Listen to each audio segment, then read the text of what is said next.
Hello student, coordinate geometry part 7 section formula चल रहा था। अभी section formula coordinate geometry. Question है, if the point -1,2 divides internally the line segment joining A के coordinate दिए हैं 2,5 एंड बी के नहीं दिए, और ये पॉइंट आप मान लीजिए C -1,2 3:4। If the point -1,2 divides internally the line segment joining A2,5 and B in ratio 3:4, find the coordinate of V। हमने मान लिया let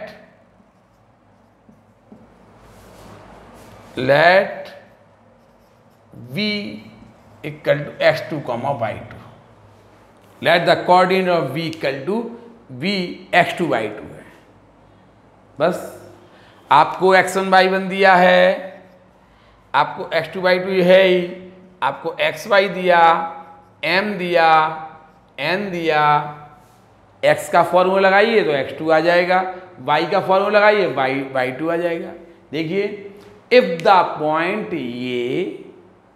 लेट ये पॉइंट C -1,2 है, लेट C -1,2। जो C पॉइंट जो -1,2 को क्या लिख दिया आपने C। उसने कहा कि ये पॉइंट -1,2 है ना, divides internally the line segment joining 2,5 and B। ये C पॉइंट है ना, ए बी लाइन को ए के कोऑर्डिनेट दिए हैं, बी के फाइंड करना है। ये सी पॉइंट ए बी को, लाइन सेगमेंट ए बी को 3:4 के रेशियो में डिवाइड कर रहा है, ये वाला पॉइंट। तो उसने B find the coordinates of B के कोऑर्डिनेट फाइंड करिए। कुछ नहीं करना है आपको सेक्शन फॉर्मूला लगाना है, x = mx2 + nx1 upon m + n। x कितना दिया आपको -1, m कितना है 3, x2 ही है, n कितना है n है 4, x1 आपका 2 है, अपॉन m + n 3 + 4। इस प्रकार से आप देखिए क्रॉस मल्टीप्लिकेट कर दिए, 3x2 + 8 3x2 + 8 = -7। ये 7 का -1 मल्टीप्लाई किया तो 3x2 ये हो जाएगा -15। देखिए -7 है और -8 तो -15 हो गया। तो इससे x2 आ जाएगा आपका, x2 = -15/3 यानी -5 आएगा। ठीक है, अब आप क्या करेंगे, y का x2 की वैल्यू आ गई, अब y2 का फॉर्मूला लगाइए, y = my2 + ny1 upon m + n। सबकी वैल्यू पुट करके आप y2 की वैल्यू, देखिए y कितना है 2, m कितना है 3, y2 कितना है y2, n कितना है 4, y1 कितना है 5 अपॉन m + n कितना है 3 + 4। देखिए रख दिया, आप सॉल्व कर दीजिए, इसको आ जाएगा। यहाँ सॉल्व कर दे रहे, क्रॉस मल्टीप्लिकेट किया 3/2 + 20 12, ये होगा 7 × 2 14 हो गया, और 3/2 = हो गया -6। देखिए ये -6 हो जाएगा, y2 = -2 हो जाएगा। बताइए, इसलिए v के कोऑर्डिनेट क्या हो जाएंगे, x2, y2। x2 कितना है, x2 है आपका -5 और y2 है आपका -2। b पॉइंट आ गया x2, y2। b पॉइंट आपका x2, y2 आ गया। कर लेंगे, इसको आप उतार लीजिए, फिर अगला क्वेश्चन देखेंगे। देखिए एक क्वेश्चन है, एक और इसी टाइप का क्वेश्चन था। अभी आपने एक छोटा सा क्वेश्चन पढ़ा था, आपको ए दिया था, बी नहीं दिया था, और सी जो कि उसको इंटरनली 3:4 के रेशियो में डिवाइड कर रहा था, ये दिया था। वी के वर्टेक्स आपको, वी के कोऑर्डिनेट आपको फाइंड करना थे। आपने देखा था कैसे सवाल किया था। ए को आपने x1 y1 मान लिया था, सी को x, y, बी को x2 y2 मान लिया था, m और n दिया ही था। आपने x का फॉर्मूला लगाया, x2 आ गया था, y का फॉर्मूला लगाया तो y2 आ गया था। ठीक है, अब आप देखिए मोस्ट इम्पॉर्टेंट क्वेश्चन है, बहुत ही अच्छा क्वेश्चन माना जाता है ये। ठीक है, determine the ratio in which the this line divides the segment joining point 1,3 and 2,7। उसने ये कहा, पहले समझ लीजिए, determine the ratio in which this line divides the segment joining the point 1,3 and 2,7। उसने ये कहा कि 1,3 और 2,7 को 1,3 और 2,7 को ज्वाइन करने वाली लाइन को, ये वाली लाइन, ये 3x + y - 9 ये लाइन कहलाती है। x एक आप इसको linear equation of two variable कहते थे ना, ये एक linear equation of two variable आप बोलते थे ना, ये लाइन है, रेखा है ये। ठीक है, अभी आप कुछ नहीं, उसने कहा ए और बी को ज्वाइन करने वाली लाइन को, ये लाइन ध्यान रखना, जिसे आप linear equation of two variable बोलते हैं उसे हम लाइन भी बोलते हैं। ठीक है, 3x, लेकिन ध्यान रखना x और y के उसमें होना चाहिए वेरिएबल, x और y में वेरिएबल होना चाहिए। तो ये 3x + y = 9 एक ये लाइन कहलाती है। ये लाइन इनको ज्वाइन करने वाली लाइन को किस रेशियो में डिवाइड करेगी? थोड़ा कठिन क्वेश्चन है, टफ क्वेश्चन है, ध्यान रखना। इन दो पॉइंट को ज्वाइन करने वाली लाइन, ए और बी को ज्वाइन करने वाली लाइन को, ये वाली लाइन ध्यान रखना, 3x + y - 9 को भी लाइन कहते हैं। 3x + y - 9 को भी आप लाइन कहते हैं, ध्यान रखना। ये हमने मान लिया, suppose this line divides the line segment joining, आपने इसे हमने ए मान लिया, इसे बी मान लिया। हमने मान लिया सपोज दिस लाइन, ये वाली line suppose this line divides the line segment join A and B in the ratio of m:n at point C। हमने ये मान लिया, क्या मान लिया, कि ये लाइन है ना, ए और बी को ज्वाइन करने वाली लाइन सेगमेंट को m:n के रेशियो में बांटता है। क्या मान लिया हमने मान लिया कि ये वाली लाइन है ना, आज के बाद इसे आप लाइन कहेंगे। आप 3x + y - 9 को आप लाइन भी बोल सकते हैं, रेखा भी बोल सकते हैं, ये रेखा की इक्वेशन है। ठीक है, ये वाली लाइन ए और बी को ज्वाइन करने वाले लाइन सेगमेंट को, ये वाली लाइन पता क्या कर रही है, m:n के रेशियो में बांट रही है। ठीक है, हमने मान लिया at point C, let C x, y। C को क्या मान लिया हमने, x, y। देखिए आप पॉइंट C के कोऑर्डिनेट फाइंड कर लीजिए। देखिए C के कोऑर्डिनेट फाइंड कर रहे हैं, ये है x1 y1, ये x2 y2। देखिए हम C के कोऑर्डिनेट, ये m और ये n है। उसने हमसे ये पूछा है कि ये वाली लाइन है, ए और बी को ज्वाइन करने वाले लाइन सेगमेंट को किस रेशियो में डिवाइड करती है। हमने मान लिया ये लाइन ए और बी को ज्वाइन करने वाले लाइन सेगमेंट को m:n के रेशियो में डिवाइड करती है। हमने at point C, suppose the line divides the line segment joint this and this in the ratio m/n at point C। हमने ये मान लिया कि माना इन दो को मिलाने वाले लाइन सेगमेंट को ये लाइन m/n के रेशियो में पॉइंट C पे डिवाइड करती है। C के हमने वर्टेक्स मान लिए, C के कोऑर्डिनेट हमने x, y मान लिए। इनको हम C के कोऑर्डिनेट फाइंड करेंगे। देखिए C के जो भी कोऑर्डिनेट होंगे वो इस लाइन पे भी तो लाई करेंगे। देखिए ये वाला आपने C के कोऑर्डिनेट फाइंड कर लिए। देखिए C के कोऑर्डिनेट कैसे पहले निकाल लीजिए, x = mx2 + nx1 upon m+n। आपने x निकाला 2m + n अपॉन m+n और y निकाला आपने y m/2 m/2 है 7 + n/n y1 है 3 अपॉन m+n तो y = आया 7m + 3n upon m+n। x और y के आपको इससे आपको C के कोऑर्डिनेट आपको फाइंड हो गए।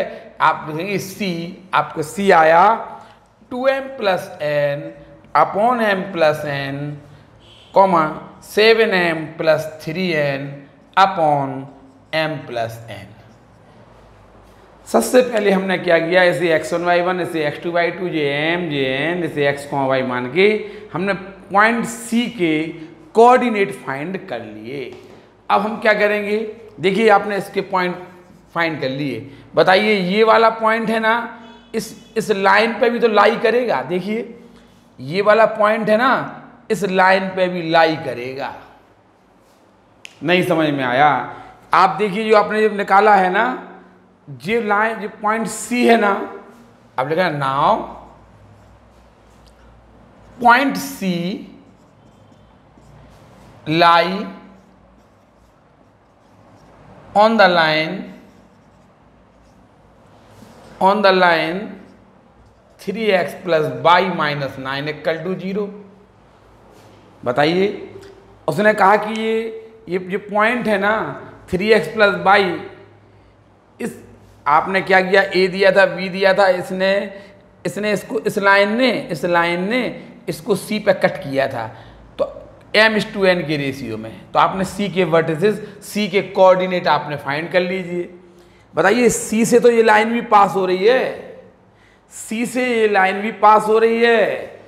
Point C lie on the line, इस लाइन पर लाई कर रहा। आप क्या करेंगे, लाई करने का अर्थ ये कहलाता है कि जो एब्सिसा है वो यहाँ रख देंगे और जो ऑर्डिनेट है वो y के स्थान पर रख देंगे। देयरफॉर समझ रहे ना, उसने कहा सबसे पहले आपने C के वर्टिसेस फाइंड कर लिए, C के कोऑर्डिनेट फाइंड कर लिए। बताइए C तो इस लाइन पे भी है ना, आपने इनसे C की वैल्यू निकाल ली, इस C के कोऑर्डिनेट निकाल लिए। अब C है ना इस लाइन पर लाई करेगा। लाई करेगा का मतलब है लाई करे सो सेटिस्फाई।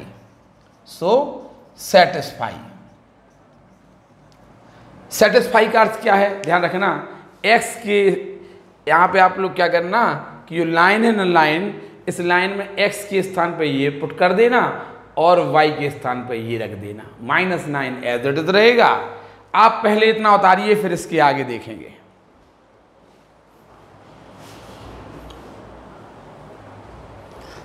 देखिए उतार लिया होगा आपने, आप यहाँ तक पहुँच गए थे।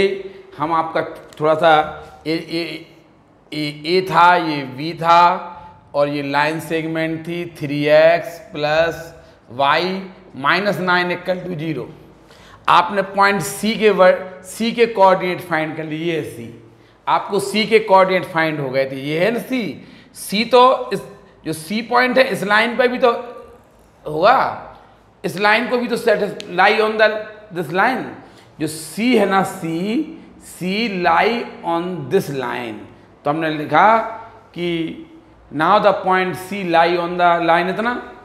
सो सेटिस्फाई का अर्थ कहलाता है कि जो एब्सिसा है, एब्सिसा C का, वो x के स्थान पर रख दीजिए और जो ऑर्डिनेट है ना C का, वो y के स्थान पर रख दीजिए। ठीक है, बस इसके बाद हमने इसके बाद सेटिस्फाइज, ठीक है। देयरफॉर अब हम क्या कर रहे हैं तो देखिए 3 इंटू एक्स, जो सी पॉइंट का एफ ऐसा है, एक्स उसके स्थान पे आप एक्स के स्थान पर सी पॉइंट का एफ ऐसा रख दीजिए 2m plus n upon m plus n, ठीक है। प्लस बाई है 7m plus 3n upon m plus n, और आपने x के स्थान पर ये रख दिया और y के स्थान पर ये रख दिया, -9 को उस तरफ ले गए इक्वल टू 9।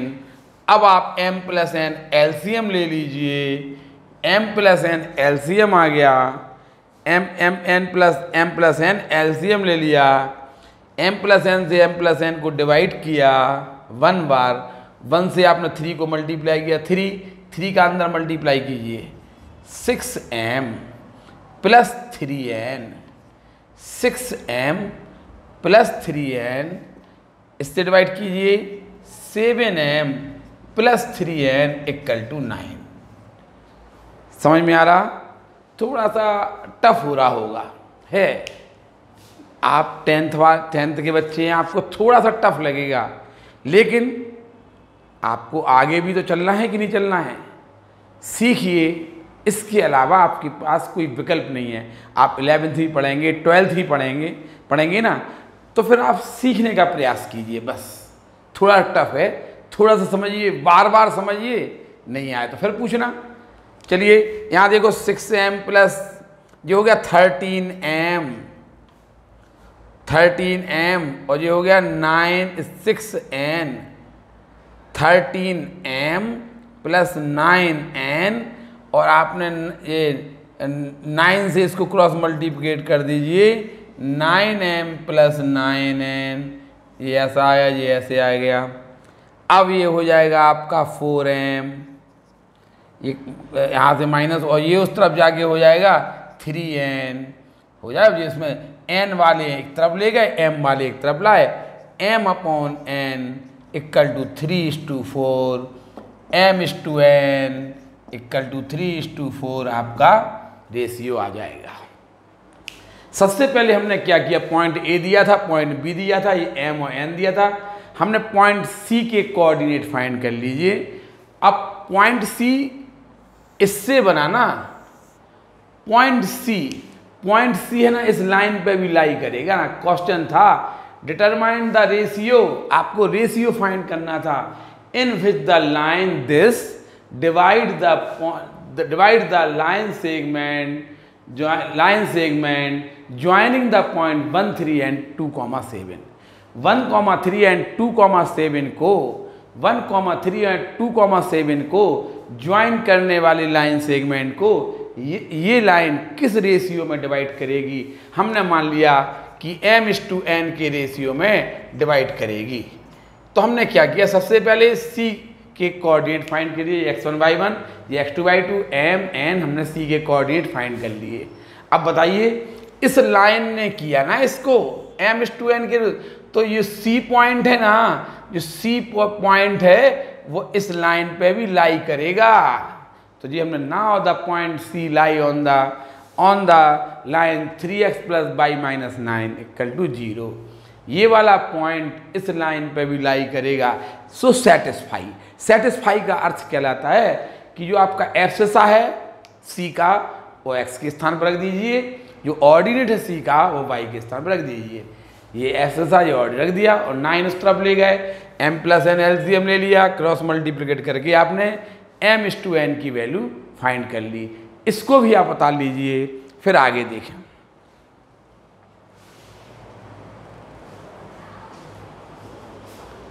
देखिए एक क्वेश्चन और है, find the ratio in which the point is this, ये वाला point -3, divide the line segment joining point -4, -5 and -2, 3।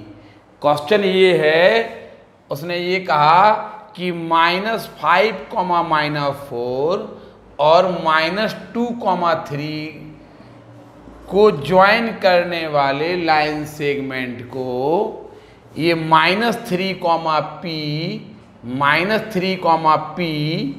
Minus किस रेशियो में डिवाइड करता है। क्वेश्चन समझ में आया। पहला उसने कहा find the ratio in which the point -3, ये पॉइंट P है, -3, divides the line segment joining, इसे हमने A मान लिया, इसे B मान लिया। उसने ये कहा कि ये A है, ये B है, A और B को ज्वाइन करने वाले लाइन सेगमें/, को ये पॉइंट किस रेशियो में बांट रहा। आपने एक क्वेश्चन पढ़ा था, याद है? एक पॉइंट यहाँ दिया था, एक पॉइंट यहाँ पे शायद कोई 3/5, 11/5 ऐसा कुछ दिया था। यहाँ पे शायद 2,3 जो भी दिया हो हमें मतलब नहीं है, यहाँ 7.8 मान लीजिए। एक हमने अंदाज से क्वेश्चन दिया है, ये क्वेश्चन नहीं है। आपको जब कहा गया था कि बताइए ये वाला पॉइंट इस लाइन सेगमेंट को, इन दो पॉइंट को ज्वाइन करने वाले लाइन सेगमेंट को किस रेशियो में डिवाइड करता है। अगर आपको ये पूछा होता तो हमने कहा था बताइए या तो x का फॉर्मूला लगा दिए या y का। क्यों? क्योंकि आपके पास x भी है और y की वैल्यू भी है, आप कुछ भी लगा सकते। यहाँ पे देखिए p वेरिएबल है, पता है ना? p वेरिएबल है, p पता नहीं है p कितना है, p की वैल्यू आपको पता नहीं है। यहाँ पे p कुछ भी हो सकता है, इसलिए आपको ये पॉइंट अगर ये पता करना होगा, इन दो पॉइंट को ज्वाइन करने वाले लाइन A और B पॉइंट को ज्वाइन करने वाले लाइन सेगमेंट को P किस रेशियो में बांटता है, तो हमने मान लिया कि m/n के रेशियो में बांटता है। हमने मान लिया लेट द पॉइंट इतना, इसे हमने P मान लिया, divide the line segment joining points A and B in the ratio m/n। देखिए ये लिख दिया हमने, suppose the point P divides the line segment joining A इतना, देखिए हमने A इतना एंड B इतना इन द रेशियो m/n। हमने मान लिया कि ये पॉइंट, इसे P मान लिया, इसे A मान लिया और B मान लिया। हमने मान लिया कि ये P पॉइंट है, A और B को ज्वाइन करने वाले लाइन सेगमेंट को, ये P पॉइंट है ना, ये A और B को ज्वाइन करने वाले लाइन सेगमेंट को m/n के रेशियो में डिवाइड करता है। तो आप x का फॉर्मूला लगाना, समझ में आई क्यों लगाना है? x = mx2 + nx1 / m+n। x की वैल्यू कन्फर्म पता -3, इसकी वैल्यू आपको नहीं पता कितनी है। बताइए x से -3, m x2 है -2 प्लस n x1 है -5 / m+n। ठीक है, अब हम यहाँ कर दे रहे थोड़ा सा, -3 = -2m -5n / m+n, क्रॉस मल्टीप्लिकेट करिए, आ जाएगा -2m -5n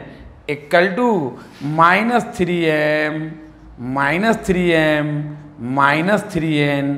ये इस तरफ लाओ तो m बचा, m जो -2m है, ये सब प्लस के 3m हो जाएंगे तो m बचेगा, और ये -3n है इस तरफ है, और ये इस तरफ +5n हो जाएंगे, +5n -3n +2n आएगा, m/n।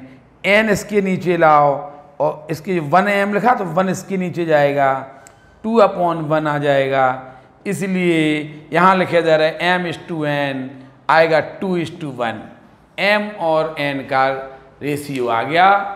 उसने पूछा था A और B को ज्वाइन करने वाले, इनको और इनको ज्वाइन करने वाले लाइन सेगमेंट को ये पॉइंट P -3, किस रेशियो में बांटता है, किस रेशियो में डिवाइड करता है। हमने मान लिया कि m/n के रेशियो में डिवाइड्स करता है। ठीक, तो आपने x का फॉर्मूला लगाया, x1 y1 दिया था आपको, x2 y2 दिया था और x कन्फर्म दिया था, y, इसलिए हम y का फॉर्मूला लगाएंगे, x का फॉर्मूला लगाएंगे। अब उसने एक बात और पूछी है, क्या पूछा? और उसने hence find the value of p। P की वैल्यू भी आपको फाइंड करना है। देखिए P की वैल्यू आपको कैसे फाइंड करेंगे।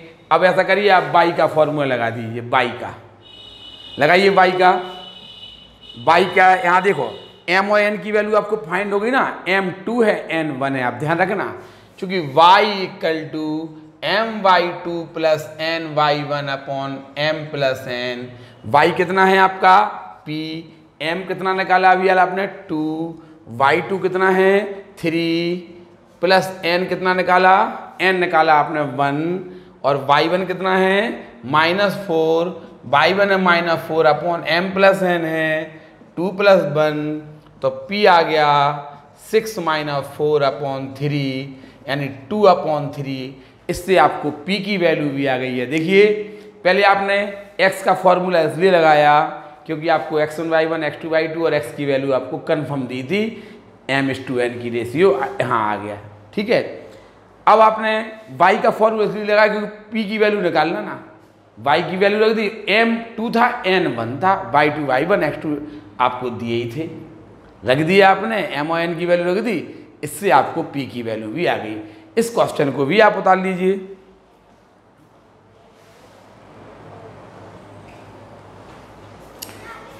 देखिए हम आपको मिड पॉइंट फॉर्मूला पढ़ा रहे हैं।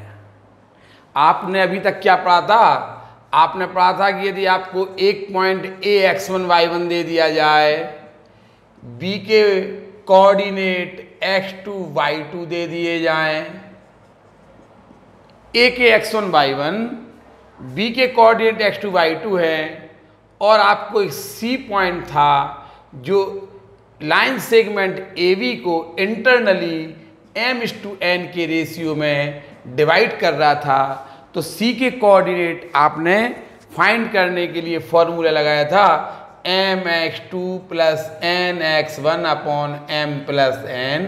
इसे आपने सेक्शन फॉर्मूला कहा था। ये अभी तक आप लोग सेक्शन फॉर्मूला पढ़ रहे थे।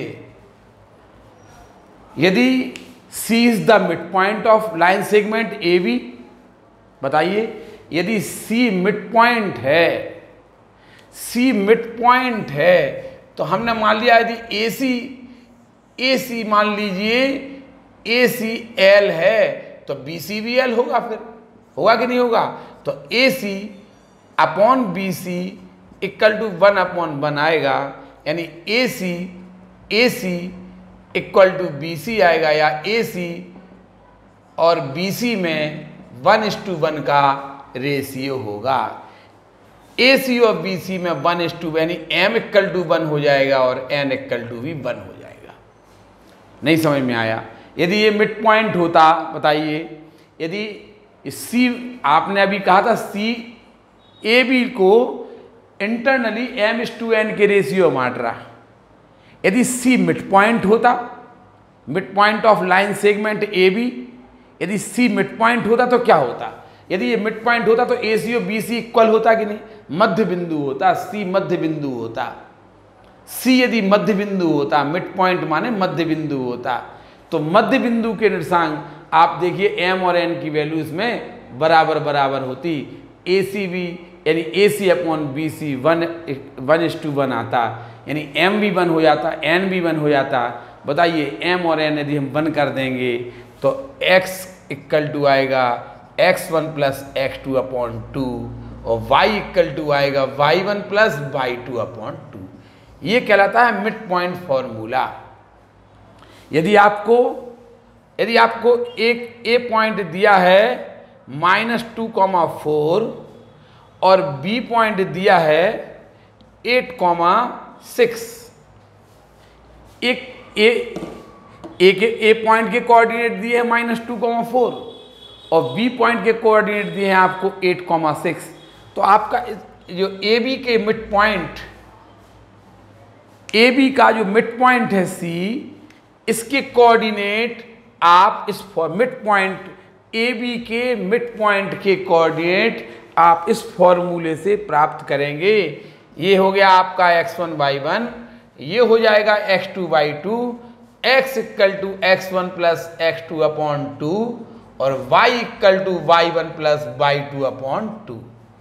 ये हो गया आपका मिड पॉइंट का फॉर्मूला। समझ में आया?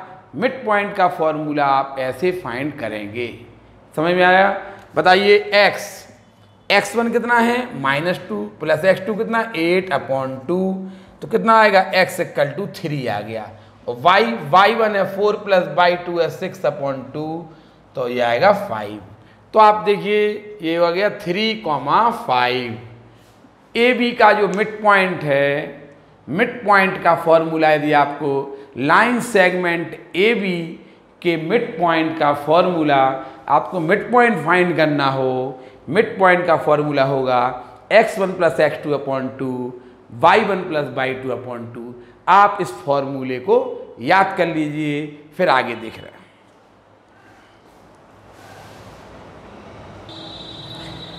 देखिए एक और क्वेश्चन है, आपने अभी हाल मिड पॉइंट फॉर्मूला पढ़ा था। मिड पॉइंट फॉर्मूले में हमने आपको सिखाया है कि ए के कोऑर्डिनेट x1 y1 है और बी के कोऑर्डिनेट x2 y2 है। तो मिड पॉइंट सी के कोऑर्डिनेट x = x1 + x2/2 और y = y1 + y2/2 होंगे।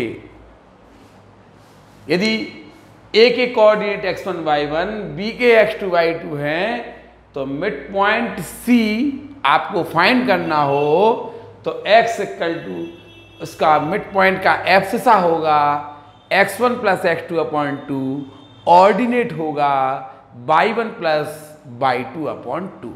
ठीक है, ऑर्डिनेट, ठीक है, एब्सिसा आपने देख लिया था ना। यहां पे बहुत अच्छा क्वेश्चन है।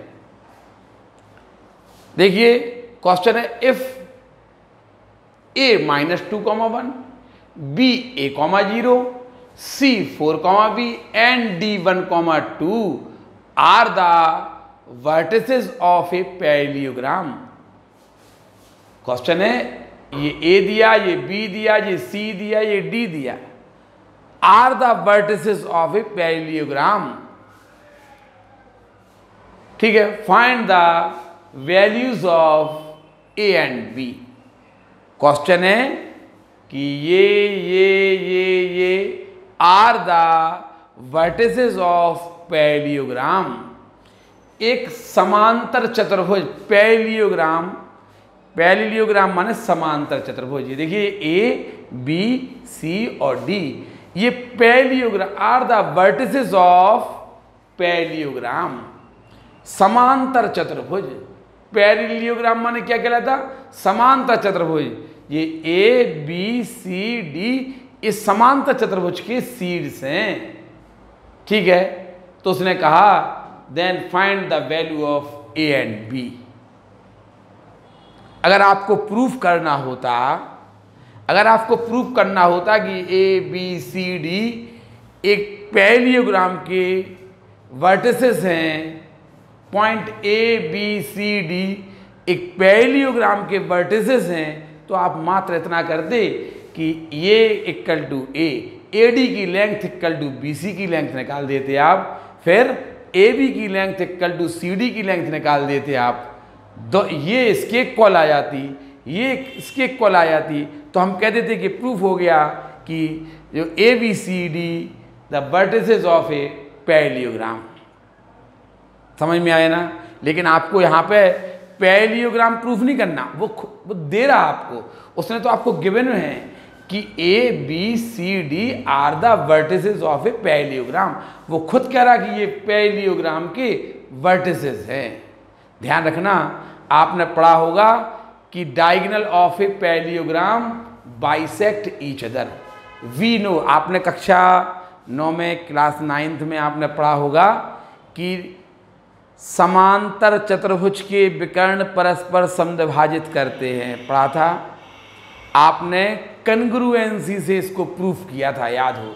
समांतर चतुर्भुज के विकर्ण परस्पर समद्विभाजित करते हैं। We know that the diagonals of a parallelogram bisect each other। आप समझ में आया ना? उसने ये कहा था कि जो डायगोनल है ना, ये एक दूसरे को बाइसेक्ट करते हैं। पता बाइसेक्ट का मतलब ये इक्वल टू ये और ये इक्वल टू ये, यानी इसका भी मिड पॉइंट ओ है। बताइए ये इक्वल टू ये का मतलब क्या कहलाया? AC का मिड पॉइंट ओ है, और ओ भी इक्वल टू OD का अर्थ भी क्या कहलाएगा? BD का भी मिड पॉइंट वही होगा। जो AC का डायगोनल AC का मिड पॉइंट है वही BD का मिड पॉइंट होगा। यही हमने लिख दिया। आपने पढ़ा था, 9th में पढ़ा था कि 9th में आपने पढ़ा था कि जो पैरेललोग्राम है ना, उसके जो डायगोनल्स है ना वो बाइसेक्ट करते हैं, समद्विभाजित करते हैं। समांतर चतुर्भुज के विकर्ण परस्पर समद्विभाजित करते हैं। इसका अर्थ ये कहलाता है विकर्ण परस्पर समद्विभाजित करते हैं, विकर्ण परस्पर समान दो भागों में बढ़ जाते हैं।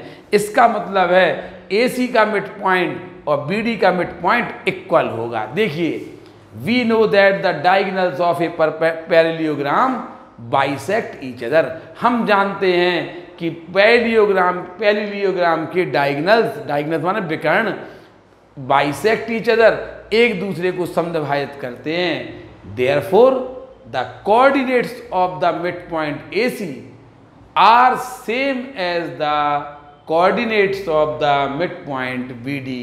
आपको AC का मिड पॉइंट और BD के मिड पॉइंट इक्वल होंगे। ठीक है, अब आप क्या करिए, AC का मिड पॉइंट निकालिए। Mid point of AC, mid point of AC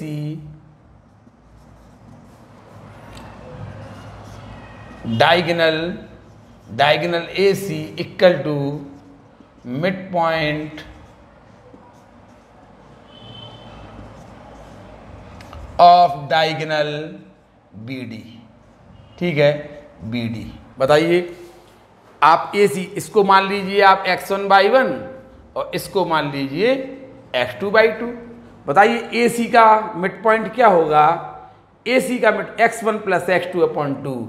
देखिए -2 plus 4/2, x1 plus x2/2 comma y1 है 1 प्लस y2 है b/2 इक्वल। अब BD का मिड पॉइंट आ जाइए, ये हो जाएगा x1/1 BD के लिए, और ये हो जाएगा x2/2। x1 है a प्लस x2 है 1/2 कॉमा y1 है 0 प्लस y2 है 2/2। अब हम क्या करेंगे, ये 2 बचा, 2/2 ये हो जाएगा 1 कॉमा ये हो जाएगा 1 प्लस b/2, ये 1 प्लस b/2 हो गया इक्वल a प्लस 1/2 कॉमा ये 2/2 क्या हो जाएगा? 1 हो जाएगा। अब आप क्या करेंगे, एक्ससा को एक्ससा के इक्वल कर दीजिए, ऑर्डिनेट को ऑर्डिनेट के इक्वल कर दीजिए। देखिए यहाँ पर कर दे रहे 1 equal to a plus 1/2, cross multiplicate किया, a प्लस 1 इक्वल टू 2 आ गया, a इक्वल टू 1 आ गया। ऑर्डिनेट को ऑर्डिनेट के equal 1 plus b/2 equal to 1, तो 1 प्लस b इक्वल टू आ गया आपका 2, तो v इक्वल टू आ जाएगा आपका 1। इस प्रकार से आपको a और b की वैल्यू आपने फाइंड कर ली। फिर देखिए, if a b c d are the vertices of a parallelogram, उसने कहा a b c d ये पैरेललोग्राम के वर्टिसेस हैं, सीड्स हैं। वर्टिसेस माने a b c d parallelogram के समांतर त्रिभुज के सीड्स हैं। तो उसने कहा find the value of a and b। तो हम जानते हैं we know that the diagonals of a parallelogram bisect each other. हम जानते हैं कि समांतर चतुर्भुज के विकर्ण परस्पर समद्विभाजित करते हैं। समांतर चतुर्भुज के विकर्ण परस्पर समद्विभाजित करते हैं, इसका अर्थ ये कहलाता है mid point of diagonal AC equal to mid point of diagonal BD। Mid point of diagonal AC equal to mid point of diagonal BD। तो mid point of diagonal AC निकाला आपने, ये हो गया x1 plus x2/2 -2 plus 4/2 y1 plus y2 upon 2 ये equal to diagonal mid point of diagonal B D निकालिए, x1a plus x2 1 upon 2 y1 plus y2 upon 2 ये आपने किया, ये इसके इक्वल कर दीजिए, ये इसके इक्वल कर दीजिए, इससे a और b की वैल्यू आपकी इसका एफसेसा इसके एफसेसा के इक्वल, ऑर्डिनेट के इक्वल कर दीजिए, a और b की वैल्यू आ जाएगी। बहुत ही मोस्ट इम्पॉर्टेंट क्वेश्चन है ये क्वेश्चन, आपको जैसा चाहे लगे लेकिन आप अच्छी तरह इसको पढ़िए, जो समझ में नहीं आए पूछ लीजिए, उतारिए पहले से।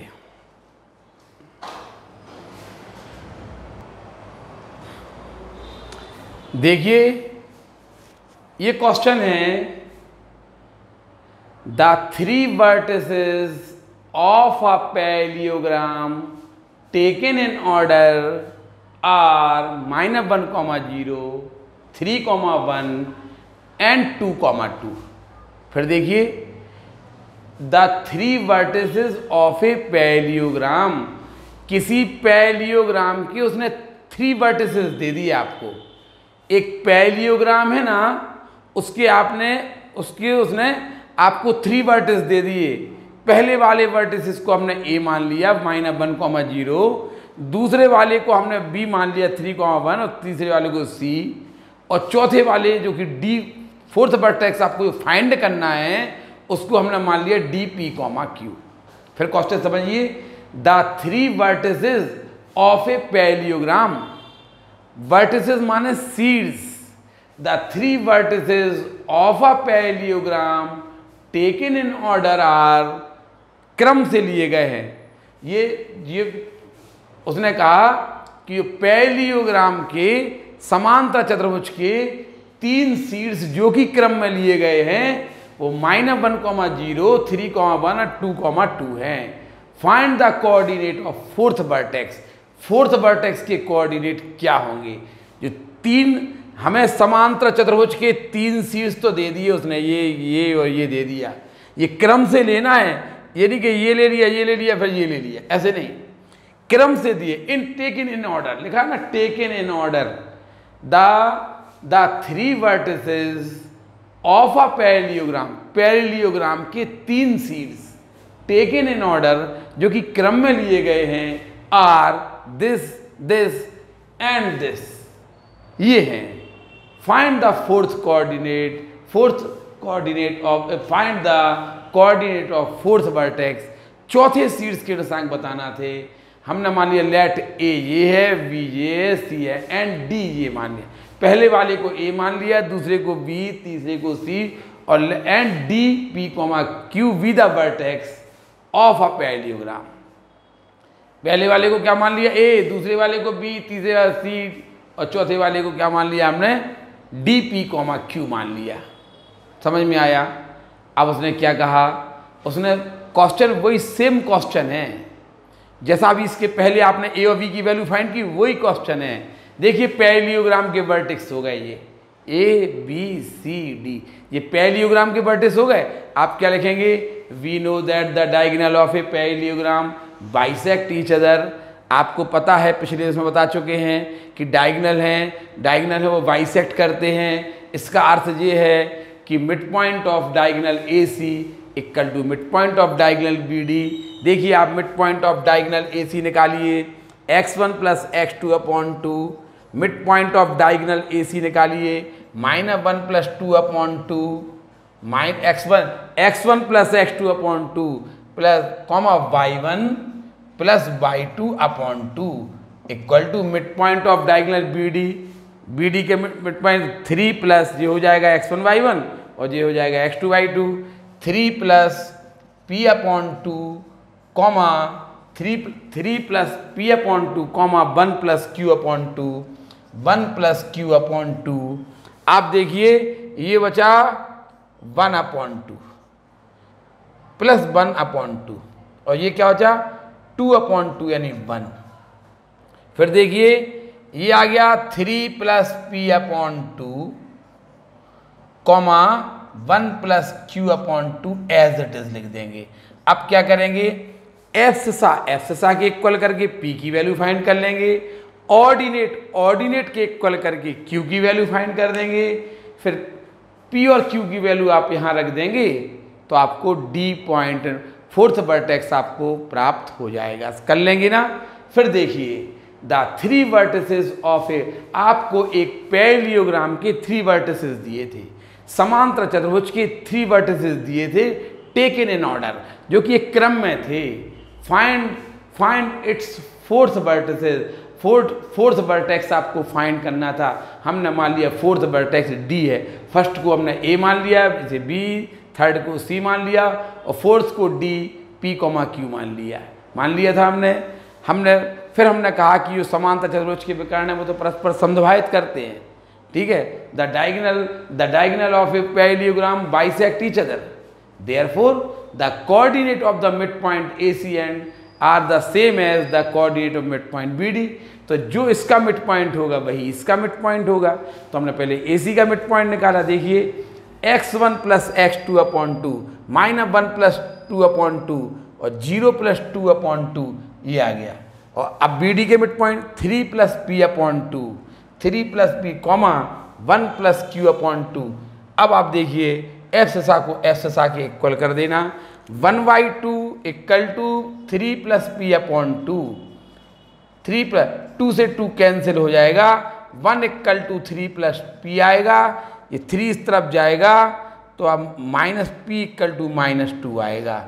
अब आइए ordinate 1 equal to 1 plus Q upon 2, cross multiplicate कर दीजिए, 1 प्लस Q इक्वल टू 2 आएगा 2 का नहीं आएगा तो Q इक्वल टू 1 आ जाएगा। इस प्रकार आपका P और Q की वैल्यू आएगी तो आप लिख देना। सो